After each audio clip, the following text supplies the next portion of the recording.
Welcome! In this video, we continue our story on matrices and their inverses. In the previous video, you have seen that we cannot divide by a matrix.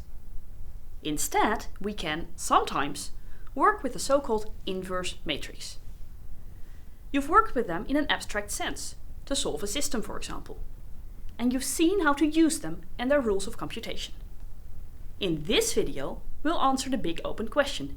How do we then calculate the inverse of a matrix, if it exists at all?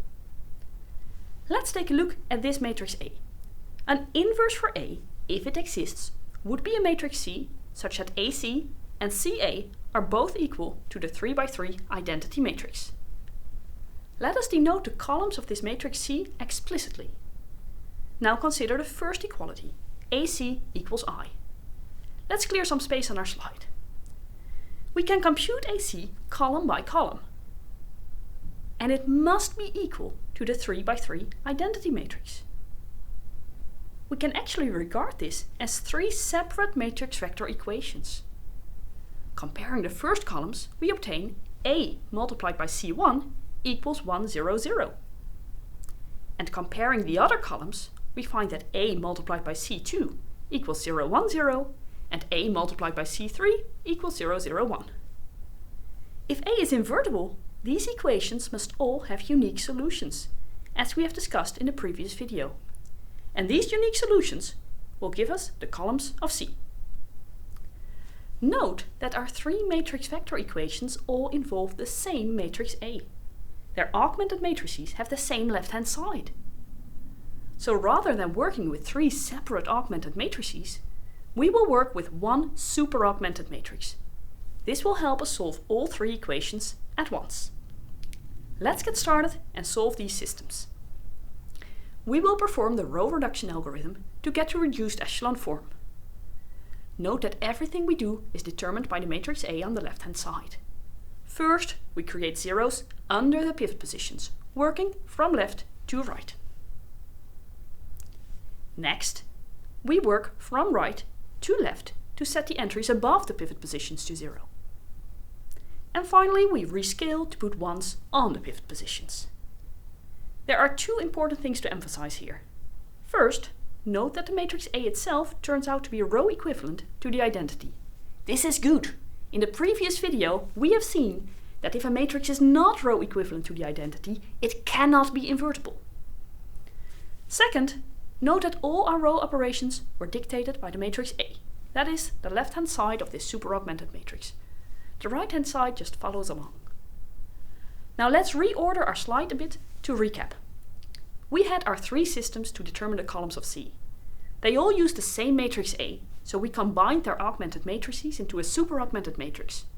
We then performed row reduction on this super-augmented matrix to solve the three systems simultaneously.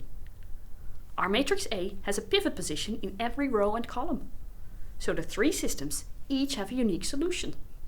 These solutions are listed on the right-hand side of our reduced echelon form. The first augmented column gives us C1, and the next columns give us the solutions for C2 and C3. We now know all columns of C, so we have our matrix. In fact, C already appeared in the reduced echelon form of our super-augmented matrix. It has I on the left and C on the right-hand side. So is this matrix C indeed the inverse of A? By construction, we know that A times C equals the identity. This is how we obtained the columns of C. And luckily, we can check that the reverse product CA also equals the identity. Just compute the matrix product. This proves that A is indeed invertible with inverse C. In the next video, we'll prove that this verification that CA equals I was not actually necessary. For now, let us recap our procedure. We began with our invertible matrix A. We then constructed a super-augmented matrix and row reduced it to reduced echelon form. It turned out that A is row equivalent to the identity, and the inverse of A can be found on the right-hand side of this reduced echelon form. So what happens if we try this with a non-invertible example? Take this matrix B. Once again, we perform row reduction on the super-augmented matrix. But this time, we do not end up with the identity matrix on the left-hand side. Instead, we have a row without a pivot position. As seen in the previous video, This cannot happen for an invertible matrix. So we conclude B is not invertible. Based on these two examples, let us write down our algorithm. Consider a square matrix A. First, construct a super-augmented matrix, A bar I, and perform row reduction. If A is row equivalent to the identity, then A turns out to be invertible. To find A inverse, just take the right-hand side of the reduced echelon form of the super-augmented matrix. If A cannot be reduced to the identity matrix, then A does not have an inverse. A is singular. This second statement was actually proven in a previous video. Any invertible matrix is row equivalent to the identity, so if your matrix is not row equivalent to the identity, it cannot be invertible. The first statement was discussed in this video, but an example is not a proof. We'll pick this up in the next video. For now, I advise you to take some time to practice using this algorithm first. See you next time!